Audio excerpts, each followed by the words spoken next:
Welcome, everyone. Thank you for joining us for today's session discussing CPE Explained, hosted by the National Contract Management Association. My name is Jody Leon. I'm a learning specialist here at NCMA HQ, and I'll be hosting today's presentation along with Bree Staker, our Director of Certification and Standards, and Kwanichira Nini Denny, our Certification Specialist. Bree, go ahead and take it away. Thanks, Jody. As Jody said, I am your Director of Certifications and Standards, and I'm excited to be here and talk with you about CPE. Okay, so here's the agenda and everything that we're going to walk through today. First, we're going to define what is a CPE, and then talk through what's the purpose of CPE. Why do we have it as part of our certification requirements? I'm going to give you an overview of the CPE guide. And then I'm going to walk you through our breaking news, which are changes coming to our CPE process. I'm going to share with you 3 keys to achieving successful CPE. And then Nini's going to walk you through acceptable and unacceptable CPE programs. And she's also going to show you how you submit CPEs for your new certification or recertification applications. And then Jody's going to share with you different options of to earn CPE that NCMA is offering. I do want to make sure everyone knows for certification purposes, NCMA is not your only source for CPE. You can earn CPEs from a wide variety of places, so you do not have to earn them all from NCMA. But we do have a lot of great offerings coming up that I'm sure you're going to want to take advantage of. Okay, so what is a CPE? CPE stands for Continuing Professional Education. So essentially, it's professional development, professional training related to your field of study and your career goals. What I have up here on the screen is section 1.4 of our CPE guide, which provides an introductory overview of CPE, but I can boil it down in one sentence. It's meaningful professional development. So what do I mean by meaningful professional development? Well, we put you in the driver's seat to determine what's meaningful to you. And we do that on purpose because the contract management career field and related career fields that intertwine with contract management, there's just a wide variety of training options and expertise areas that you can focus on. And you may have different career goals than someone else or than myself. So what's meaningful to you is not necessarily going to be meaningful to me. So we want you to use professional judgment to choose training courses that align with your career goals and are meaningful to you. They're going to add value to you. They're going to add value to your organization and going to get you where you want to go on your career path. Section 2.2 of the CPE guide, which I have up here on the screen, talks through how you use professional judgment in determining CPE. This is an overview of our CPE guide. It's a free download on our NCMA website. If you navigate to the certifications page, you'll see a link for the CPE guide where you can access and download it. I'm giving you a sneak peek here of the table of contents. The guide will be updated May 15th. So there will be an updated version of the CPE guide available on our website on May 15th. And this is the table of contents. It covers the introduction of what CPE is, provides a definition of it. We talk through categories of CPE. It addresses acceptable and unacceptable programs to qualify for CPE. Section 4.0 tells you how you measure CPE. And you can also use CPE for courses you develop, trainings you give, articles you write that qualify, and the CPE guide addresses that as well.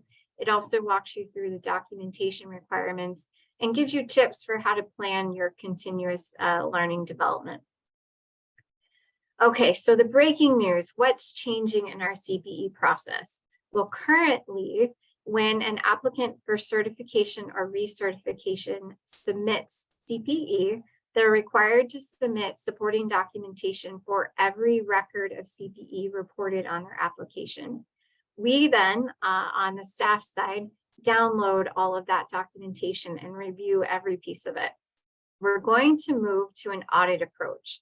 So what that means Applicants must still maintain the supporting documentation that complies to the CPE guide, but you're no longer required to submit that documentation with your certification or recertification application. Instead, this is where the audit approach comes in. All applications for certification and recertification will be subject to audit, but only a percentage of applications will be selected for audit.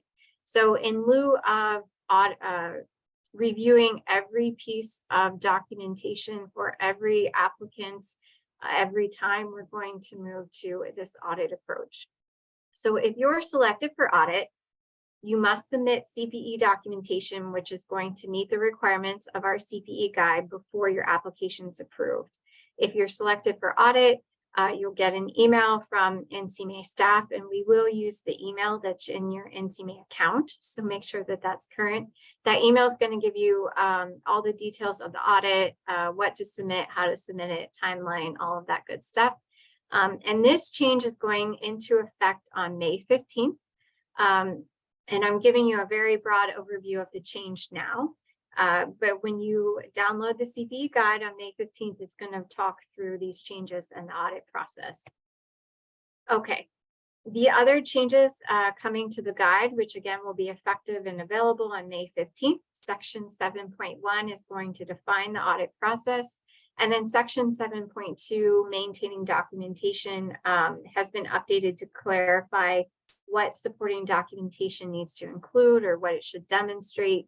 And then section 7.2 of the guide provides examples of different types of documentation which can meet these requirements.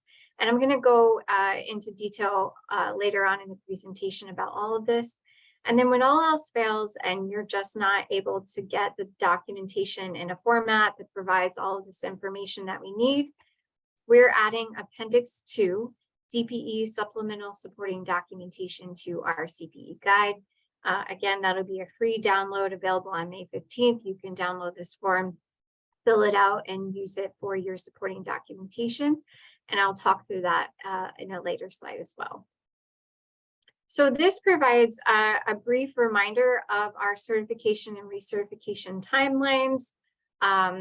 When you submit your certification application and you'll pay your application fee, then it goes into an application review process. The same is true for our recertification applications. You submit that application and pay the fee. It enters into the review process. You will potentially be selected for CPE audit during that time. If you are, you'll get a notification from us that your application's been selected for audit with details to comply. Once your application is approved, if you're applying for a new certification, that's when you can schedule your exam and pay your exam fee, take the exam, and get your certification. Once your recertification application is approved, you are recertified. Okay, so let's talk through 3 keys to achieving successful CPE. It boils down to qualifying, timing, and documentation. So qualifying means that it's a training that aligns with one of our CMBOK competencies. So the CMBOK is the contract management body of knowledge. Section 2.3 and Appendix 1 of the CPE guide talk through this qualifying terminology as well as the CMBOK competencies. So if we look at the CMBOK competencies, this is Appendix 1 of the CPE guide. You can see there's a broad range of topics covered in CMBOK. It's really a fantastic, not just contract management resource, but business management resource. Everything from leadership and management through contract management specific competencies to how to continuously learn and focus on your organizational development as well. You're going to be hard pressed to not be able to map your training to one of these CMBOK competency areas. Unless you're doing something like how to learn Microsoft Excel, which isn't actually qualified as CPE, you're going to be able to map your training to one of these competency areas. And you tell us, you're the one that tells us what competency area aligns with your training. And Nini's going to show you later in this presentation how you submit your CPE and how you'll select the right CMBOK competency. Okay, success number two, key to success number two is timing. So for new applications for certification, it's 10 years from the date that you submit your application. So that means you have to have earned the CPEs prior to submitting your application, and you have a 10-year window to do that.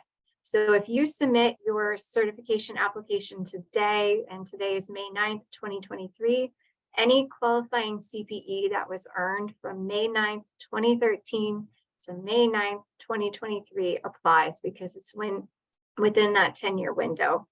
For recertification applications, it's within the designated recertification period.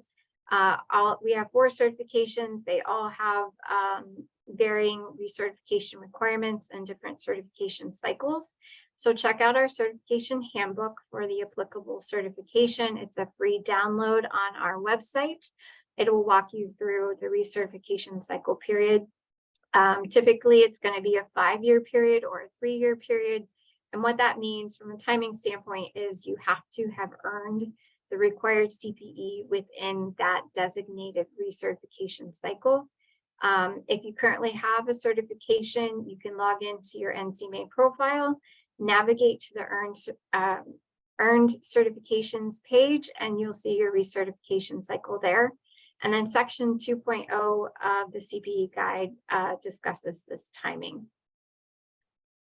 Last up for successful CPE is documentation. So documentation needs to demonstrate the provider organization, or in other words, who gave the training, the title of the program, or a brief description of its contents. Essentially, we're asking you, what was the training that you took? The dates of the course, so when did you take the training? And that's so we can map it back to that timing area that we just talked about. And then the duration of the event or the number of CPEs earned. So section 4.0, measuring CPEs, tells you how to measure your CPEs. So not all programs that you take are going to award you hours in CPE. So you can use the duration of the event. And the rule of thumb is every 50 minutes is 1 CPE. Or if you're awarded hours in a measurement other than CPE, we have this conversion chart for you that's in section 4.0 of the guide, which tells you how to convert from another measurement to CPE. So for example, if you receive credits in CEUs, 1 CEU is equivalent to 10 CPEs. Okay, so let's walk through some examples of how you can document the required information. And I want to reiterate that what we require is documentation that shows the information. The format that you're able to provide that in is up to you. And I want to say here, get creative. I understand organizations outside of NCMA aren't always going to give you a certificate that cleanly provides all the information. So get creative to be able to meet these documentation requirements. Some examples, if you're using a university or college course as CPE credit, you can provide a record of the grade received, a copy of the transcript. You could write something up that shows the dates of the course, the title, a description, and have your professor sign off to verify attendance. Record of attendance, so examples for providing that could be a meeting invite, a screenshot of the course completion. A lot of online courses that you take will have at the end kind of a congratulations for completing this course, or thank you for taking the training. Take a screenshot of that that shows you attended and completed the course. If you get a certificate that shows the course completion, or perhaps you get an email from the course sponsor that shows your completion, all of those things would be acceptable documentation. If you're going to submit an article, a book, or a training course as CPE, just submit a copy of the published document or the training course that you prepared. Perhaps a copy of the agenda or a course advertisement or a printout of the course description. Typically, those documents are going to have all the required information that we ask for in our CPE guide. And then when all else fails, if adequate documentation is just not available in any other form, we are adding the CPE supplemental documentation as Appendix 2 of our CPE guide, and you can use that. And as you can see on the screenshot here, it has all the required information, provider, title and description of the course, the dates of the course, the duration of the course, the CPE earned, use section 4.0, measuring CPE to calculate the CPE earned here. And then you check this box attesting your completion of the course. We have an affirmation statement down there that you'll read and sign, and you can use this as your supporting documentation. Okay, so I have 2 certifications, and I'm in the same boat as all of you, where I do get a lot of training through NCMA, but not all of my training comes from NCMA. And so I don't necessarily get a certificate or documentation that cleanly provides all the information. So I'm going to share some personal examples of how I document my CPE. So this is an email I received from a course I took, and highlighted in yellow, you'll see it's got the course sponsor or the provider organization. It's got my name on there with class completed in the subject line to show I took and completed the course. It's got the dates, it's got the title of the course, and then it's got credits earned. The credits earned are in something other than CPE, so I will use section 4.0, measuring CPE of the CPE guide, to convert that to CPE. But as you can see, this email is going to meet all the requirements. Another example is a meeting invite that I'm using to meet the documentation requirements. It's got in the subject the title of the training, it's got the dates of the training and the duration of the training, it's got my name on there to show my attendance, and it's got the course provider. And the last example, this is a training that I gave. And this is the flyer that the sponsoring organization put out. And I'm going to use this for my CPE documentation of that training. So it's got the dates of the training, it's got the duration, it's got the title of the training, as well as a description of what it is. It has my name on there as presenter to show that I'm the one that developed and put on the training. And then it's got the sponsoring organization at the bottom. Nini? So now that Bree has went over what the supporting documentation looks like, I will go over what are acceptable and unacceptable examples of CPE hours, as well as how to submit. So some examples of acceptable CPE hours would be chapter training events, company provided trainings that are educational and aligned with the CMBUC competency, online courses and webinars, college and university courses, but please note, if you're going to use college courses for CPE credits, you can not use it for the education requirement. So there's kind of no double dipping there. If you're going to use your degree for the education requirement, then you use it for that or for CPE credits, but not for both. You can also gain CPE hours, or acceptable CPE hours are developing and presenting trainings as a speaker or an instructor, publishing articles in a book, serving as a magazine journal on a magazine journal review, serving as a mentor in a formal mentoring program, and serving as an item writer for certification exams. And some examples of CPE hours that would not be acceptable are informal job trainings, such as new hire orientation, company policies and processes, how to use company softwares, and how to submit time cards. So anything along the basic day-to-day housekeeping of your job would not really be considered formal training or accepted for CPEs. Other things that would be considered unacceptable are courses that don't maintain or enhance contract knowledge, such as how to use Microsoft Excel, how to use Outlook, things of that nature would not qualify. Also, things like sales-oriented programs, such as software demos, printer demos, and then also some things that would not be acceptable are participating as a member or a committee, or participation as a member or committee in a professional organization. And then also some things that are not listed here, but podcast and reading materials are not acceptable for CPE hours as well. So now that we know what are unacceptable and acceptable CPE hours, we're going to go over how to submit CPE hours. So although we are moving to an audit process and you won't need to upload supporting documentation, you will still need to list out your CPE hours. And how you would do that is logging into your NCMA profile. And on the left-hand side of your profile, you will see a tab for continuing education. When you click on that tab, it'll bring you into the screen that you're seeing here. You'll press the plus icon and then enter the form that's going to pop up. And Bree, the next slide. So once you press that plus icon, this is the screen that will pop up.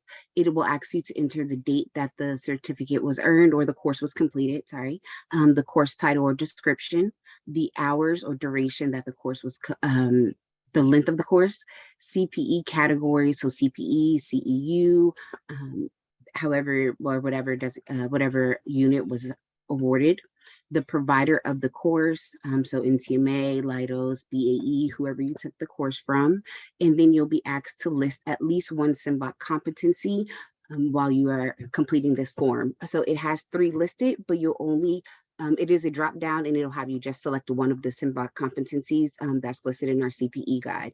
Again, since we're moving to the audit process, it is not required that you upload supporting documentation, but you will need to maintain those records in the event that you are audited. All right, and with that, I will hand it over to Jody, who will tell you about how you can earn CPE hours. Hey everybody, this is Jody Leon, the NCMA education team. So I would like to tell you some opportunities to earn CPEs with NCMA. Again, remember, you do not have to earn your CPEs with NCMA, but here's some upcoming opportunities that we have, including conferences, how to access our learning catalog, and in a learning catalog, what can you find, including our preparatory courses, certificate courses, live and self-paced virtual trainings, things that are free to members, and some upcoming chapter events. On the next slide, we should be able to see our World Congress event. So if you ever need to earn a lot of CPEs in a short amount of time, we highly recommend attending one of our conferences and symposiums. The upcoming one we have is going to be in Nashville, Tennessee, this July. It's our World Congress event, and it's our biggest event of the year. If you registered before May 31st, you can still take advantage of our early bird discount. So come join us in Nashville for our biggest event. A lot of times the CPEs earned, if you're going to be attending in person, you have the opportunity to earn up to about 40 CPEs.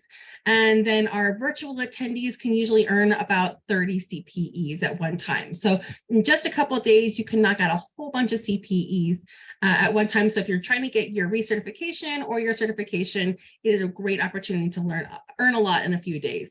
Also, an advantage of our virtual attendees, if you can't attend the live event, we will record it and you have 30 days to watch it. So also for those people who are attending in person, maybe there's another session going on at the exact same time that you wish you could see.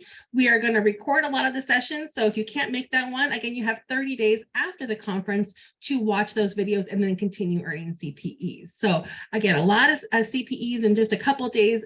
Conferences are your best bet. And honestly, World Congress is going to be a great time if you can make it in Nashville. We are all looking forward to seeing you. On the next slide, we actually have an additional event happening on Sunday. So if you can join us on Sunday, July 23rd, we do have 2 all-day training options you can attend before the festivities kick off that evening.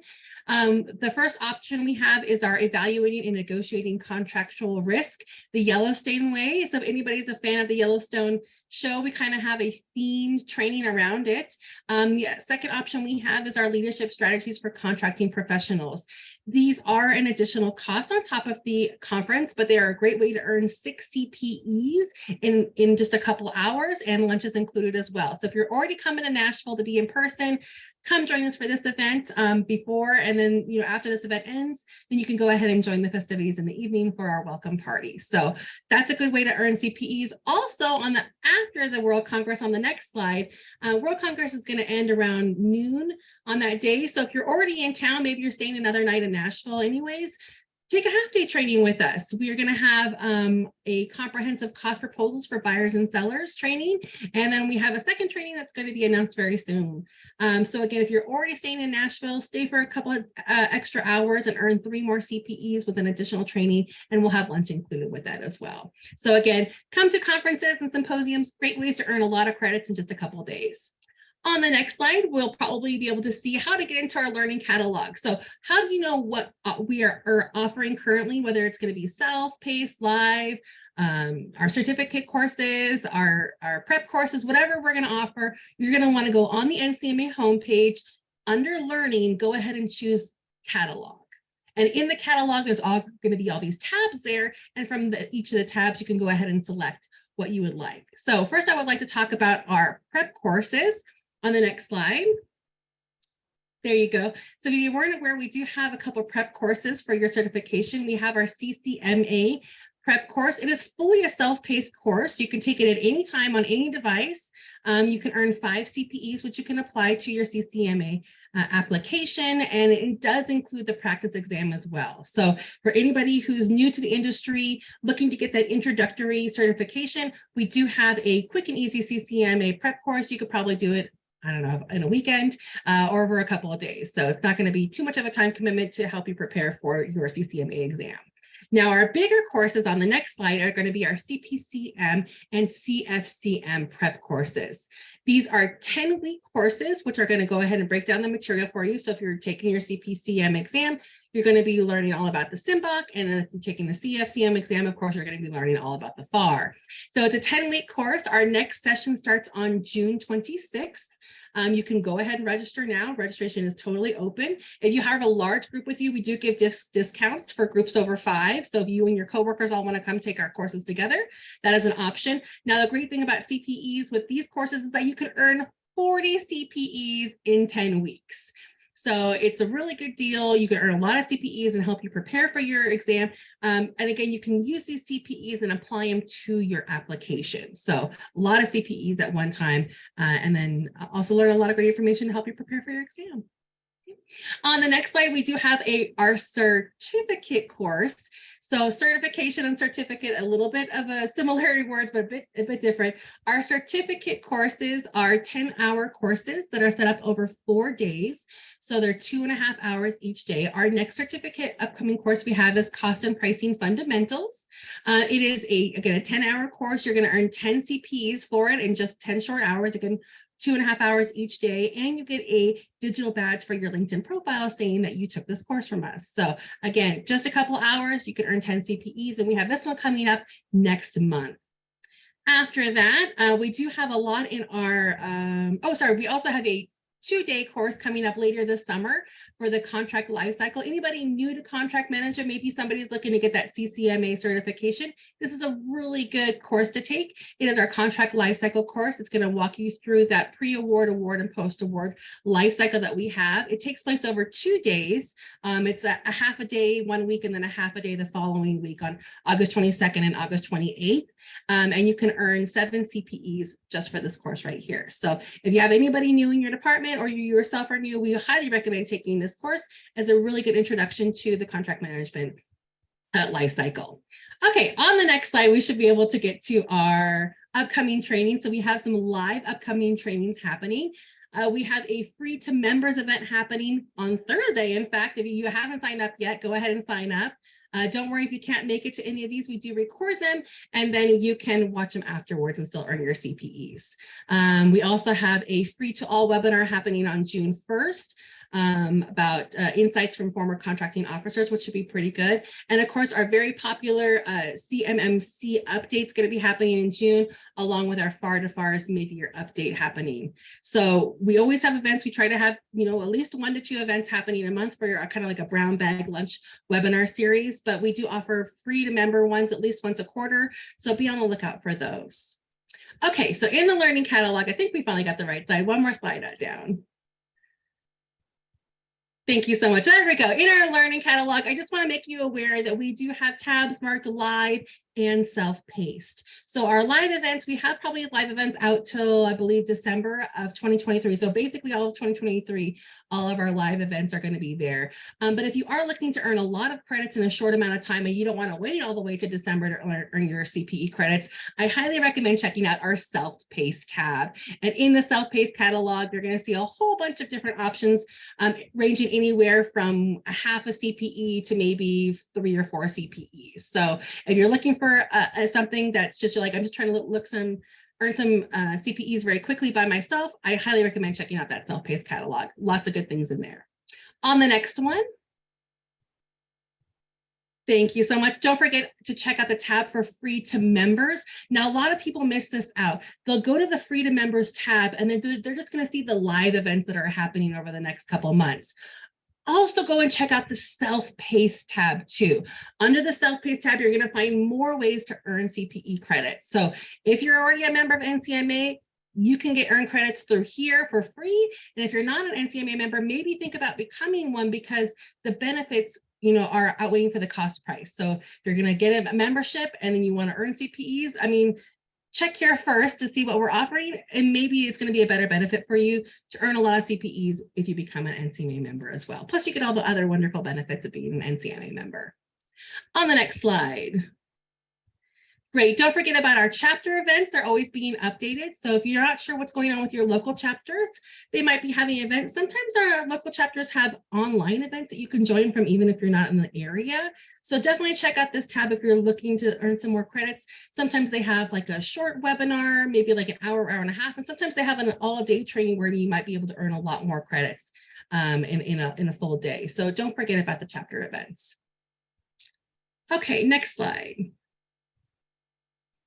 Great. So lots of resources and we're ready for those Q&A. So if you haven't already got your questions in the Q&A, go ahead and put them there so we don't miss them. Mimi and Bree, you guys want to come back? Great. Thanks, ladies. So if you didn't know already, the best way to get a hold of any of our teams, whether you have a certification question or an education question or a membership question, the best way to get a hold of all of us is just by emailing memberservices@ncmahq.org. It's going to be able to contact everybody on our team and we'll be able to find the best person to answer your question for you. So again, highly recommend just emailing memberservices@ncmahq.org. Bree and Mimi? All right. Thanks, Jody. Let's get to some questions. Mimi, what do we have? Good thing. So we have a question: how often will the audit process occur? And once audited, what will be the process for future? Great question. So it's going to be happening throughout the year. And again, we'll be doing a percentage of applicants. Once you're audited, and you pass the audit, your application will be approved. You will be subject then as you go into your recertification process, or if it was a recertification application, every application you submit will still be subject to audit. So just make sure that you're maintaining the documentation to meet the requirements of the CPE guide. And the next question is, does NCMA provide career counseling services with respect to certifications earned, for example, career guidance?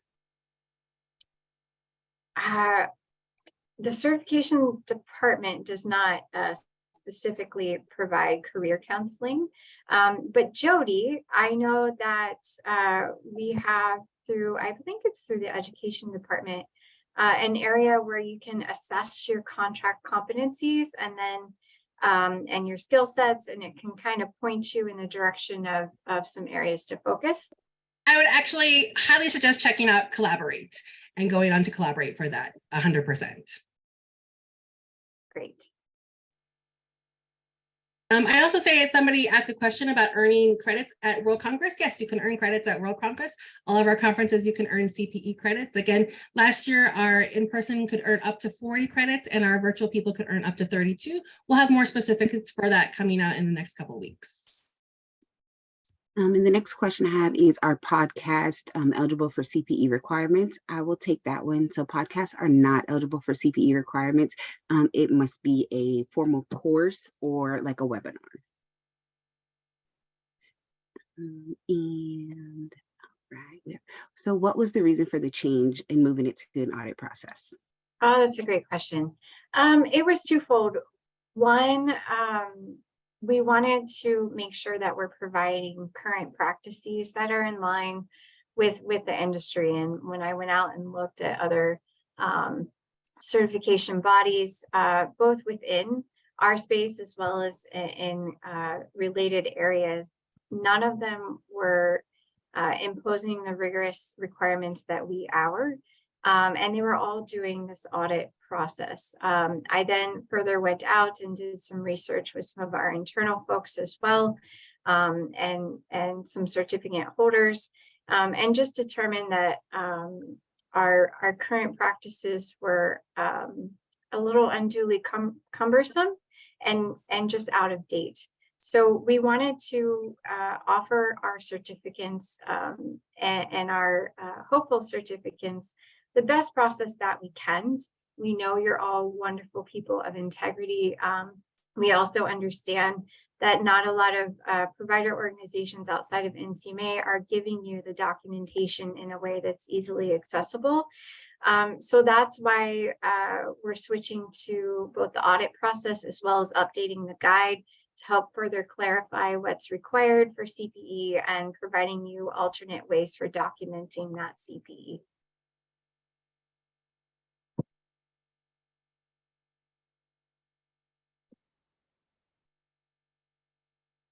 Sorry, Bree, let's see here.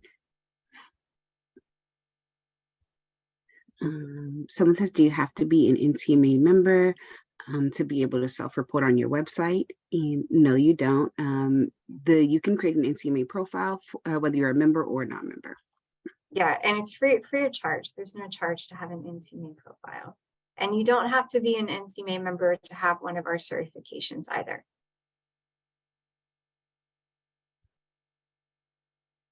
So if you self-report hours, do you need to upload during the application process? So you do not need to submit the supporting documentation during the application process. Only if you're audit will we request the supporting documentation. You can still submit if you would like to. So that option will still be there, but it's no longer required that you submit the documentation.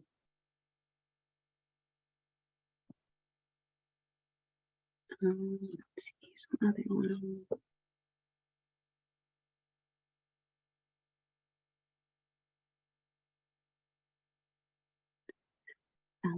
Jody, sorry. Question for you, Bree.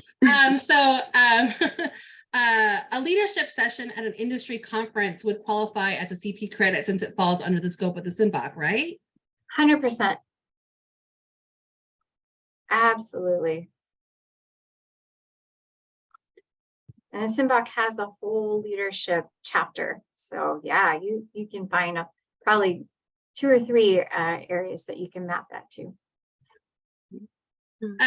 Sylvie asked, when a chapter has a meeting and we get a certificate of completion from the NCMA chapter, why does NCMA not automatically upload those into the system? So the chapter events and the HQ events are a bit different. So if you're taking a chapter event, you will have to manually upload those into the system. If you take them through HQ, then obviously it's done automatically. So please, if anybody does take an NCMA chapter event, please take up just a moment to add those to your profile, as Nini has already told you how to do it.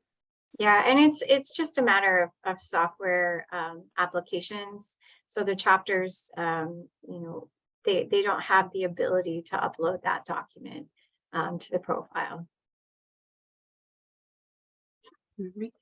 And someone asks, when you upload supporting documentation, is there a timeline that we maintenance? Does it auto delete? So any supporting documentation that you upload into your NCMA profile will remain there for the life of the profile.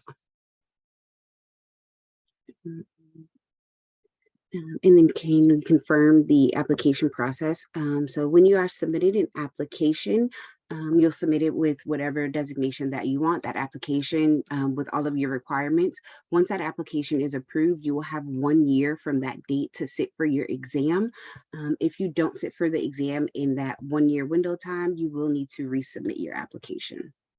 Yeah, and I would refer you to our certification handbooks, which walk through the application process for each of the 4 certifications in detail. We also have done, Jody and I did a webinar back in March, which provided detailed overview of our 4 certifications, as well as application process for those. That's free. If you go to our NCMA YouTube page, you'll see it right there. And then we have a question. Can you take chapter study group training and use those for CPE hours for recertification if you already have a certification? Yes, you can, as long as the course aligns with the SEMBA competencies are within your recertification cycle. You can use them towards the recertification CPE hour requirement. Yeah, and if your chapter doesn't already give you documentation for that, just ask them for it.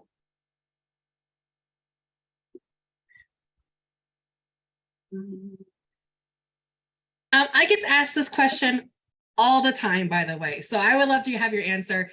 If you have multiple certifications, do you have to earn multiple CPEs for each one of those? So like, can I use my CFCM CPEs I earned on my CPCM exam? Or if I'm recertifying, can I use the same credits for one certification versus the other certification? Or do I have to earn all different credits? I get this question all the time, by the way. No, you can absolutely use the same CPE for separate certifications. Again, as long as it's earned within the recertification cycle for that specific certification, it counts.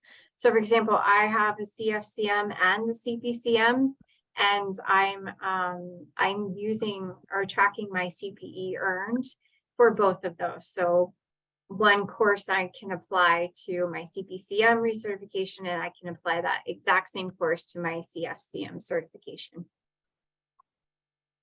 Great question. What else do we have? So I had a question about the actual exam process. Can you take the exam from your at-home computer? Yes, you can. So NCMA now offers all of our exams both online and on site. So it is your preference, whatever you are comfortable with. I would also definitely suggest reading our handbook when it comes to taking the exam online. There are some restrictions that you will have if you take it online versus on site. So I would definitely recommend looking at that so you know what those differences are and being sure that you are prepared and ready to take an exam online.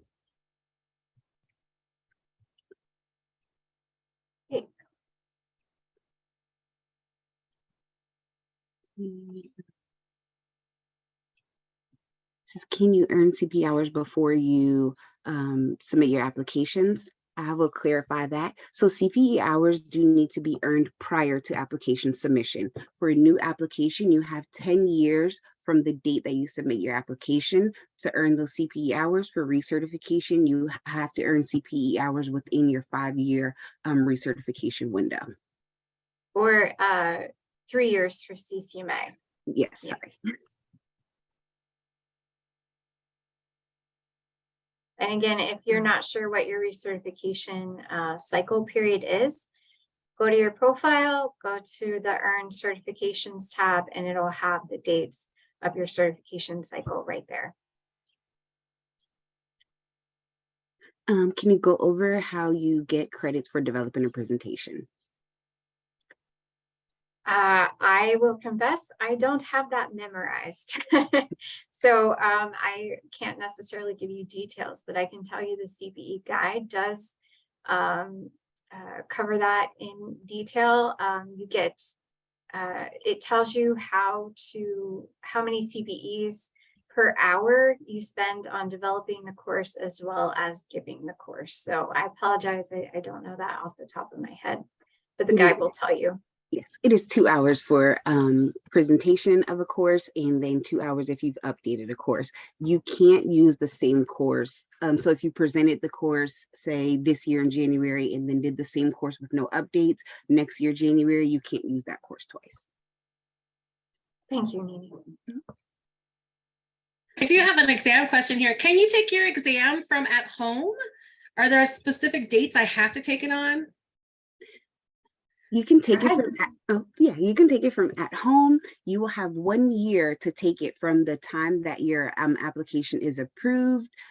You'll have 3 attempts also within that 1 year, whichever comes first, the 1 year or the 3 attempts.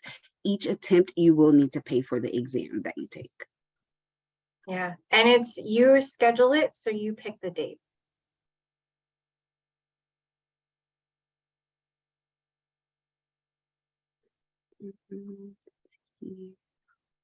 Can you get CPE hours from contract management related webinars? Yes, you can. As long as the webinar aligns with our SIMBOK competencies, you can receive CPE hours. Yeah, and if it's a contract management webinar, it's going to align with one of those competency areas. And the same goes if they take a training at their company? Yes. Yes. Yeah, if it's now like a staff meeting, not so much, but a lot of organizations do offer contract specific training that absolutely complies. How many CPE hours are needed for recertification? Oh, so that depends on the certification that you have. So our CPCM starting for recertifications in 2026 or later is 100 CPE. Before 2026, it's 60. And then our CFCM and CCCM are also 60. And then our CCMA, I believe, is 40. Did I get all that right, Nini? Yes. All right, and then I had the question, do college courses count for CPE hours? Yes, college courses do count for CPE hours. However, if you use your degree for the education requirement, you cannot use it for the CPE requirement. Right, and the reason for that is, and that's eligibility, right? So you have to meet an education requirement and a CPE requirement. So it's just no double dipping there. And do we receive CPE hours for this presentation? No, because it's we're talking through an NCMA process that's not specific to any of our SIMBOK areas. So there's no CPEs for this one.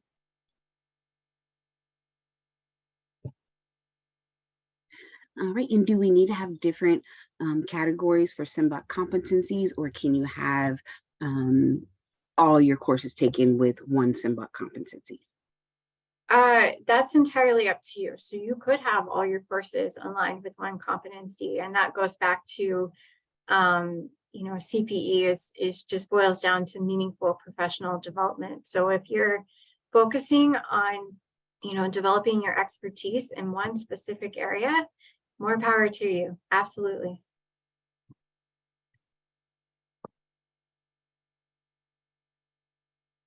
Let's see here. So even if you have a bachelor's degree and an MBA, so how that would work is if you're using CPE hours with the college courses, you would use your bachelor's degree for that CPE requirement. For the education requirement, and then you can use your MBA towards the CPE hours. Yeah.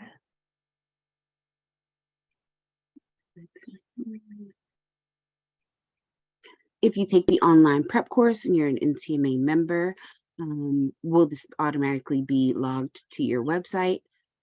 So it will. Any courses that you take with NCMA will automatically be uploaded into your profile. Yeah, and when you go to your continuing education tab, you'll see the top part are self-reported CPEs, and then below that we'll have all the CPEs that are anything provided by NCMA National. HQ, yeah. NCMA HQ. HQ, yeah, not chapters, just HQ. Right, NCMA HQ will be added at the bottom part of your page there. So you only have to report those items that are not provided by NCMA HQ.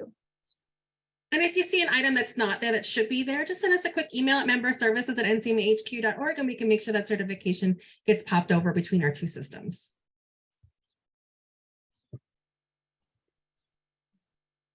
If a chapter does a virtual event and does not offer CPE hours, am I able to self-report this event using documents of the meeting, speaker, and time to claim CPE hours? Yes, as long as the topic aligns with the SYMBOK competency, you certainly can. Somebody asked how to access the SYMBOK. Do you need to purchase it? Yes, you do. So we have the SYMBOK available in a couple different ways. You can go onto the NCMA homepage. Under learning, you're going to find our bookstore. And again, we always have a discount for members. You can purchase it there. Also, if you like a digital version instead, the SYMBOK is available in ebook version on Amazon and on Google Play.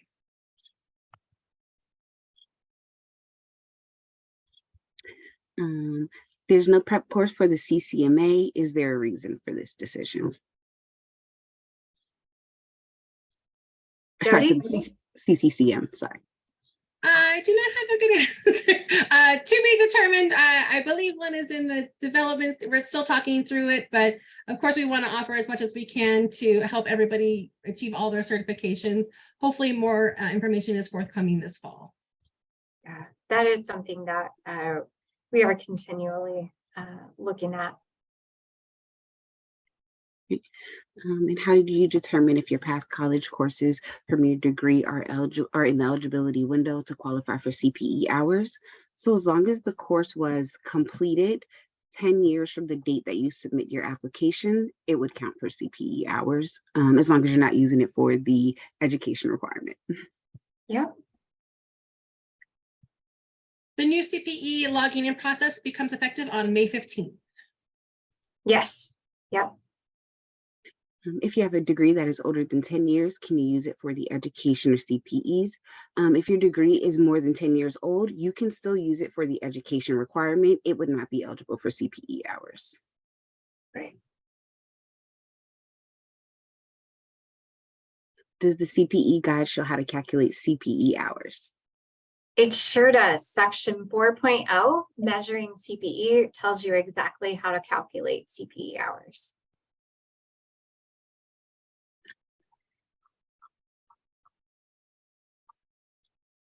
Jody, do you have any questions that are standing out that we haven't answered yet? No. How can I get all my CPE requirements at one time for my CPCM exam?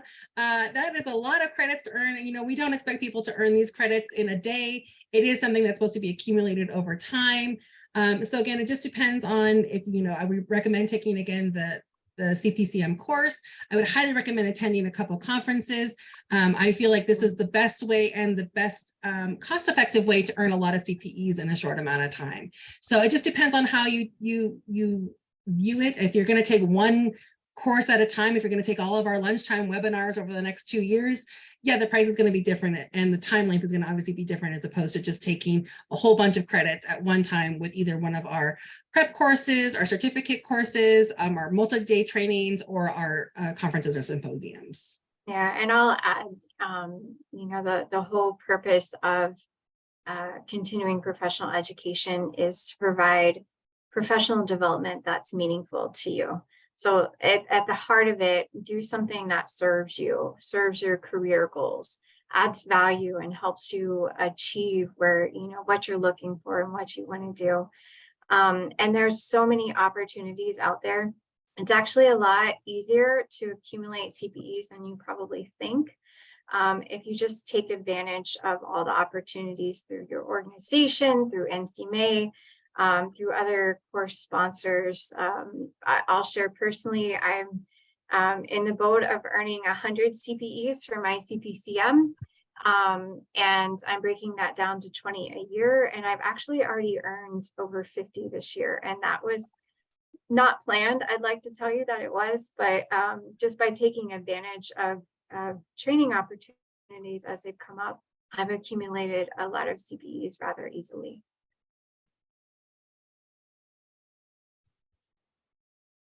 Maybe one more question, Mimi, if you got one more. Can you submit documentation for CPE hours for a training that you attended, but did not pay the fee and want to get CPE hours?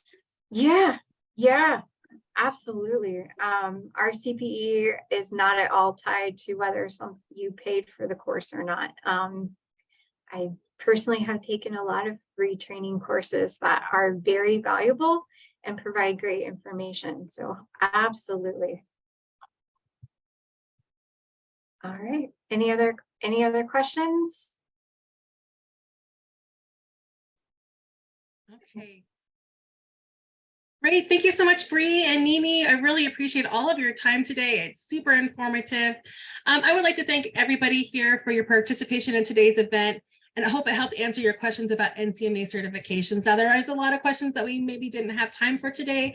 I highly recommend checking out your CPE guide once it becomes available on May 15th. It's going to answer a lot of your questions for you. So May 15th, download the CPE guide, an updated version of it, read through it to answer all your questions. And honestly, I'm going to tell you, before you reach out to our wonderful staff here with Bree and Nini and their team, I highly recommend just reading over the CPE guide first. It's going to answer so many of your questions. Of course, they're always there to help clarify anything you have a misunderstanding about, but really the CPE guide is a really good essential document that will help answer so many questions about how to earn CPEs. Additionally, all of the handouts, which is like the CPCM handout, the CFCM handout, that walks you through all the steps of the examination and application process, I highly recommend reading those, and it's going to answer a lot of your questions about how do I apply, when do I apply, and how do I schedule my exam, things like that, and how do I recertify. So please download those handouts. They are available on the NCMA homepage under certifications. Again, we call them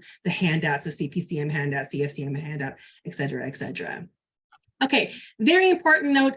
Please take a moment to complete this survey that's going to pop up as soon as you leave. Not only does it help us present wonderful webinars like this for information you may want to know, but if you fill it out, then you're going to receive today's recording as well as the slide deck. So if you want that slide deck to share with your team, if you want the recording to share with your team, please fill out that survey so that we can then send it to you later this week. And it should be coming out to you by the end of the week. Today's program is copyright 2023, the National Contract Management Association, all rights reserved. This concludes today's program. Thank you, Bree. Thank you, Nini. Thank you, NCMA team behind the scenes helping out. And thank you all for joining us. We look forward to seeing you at a future NCMA event. Bye, everyone. Bye, everyone.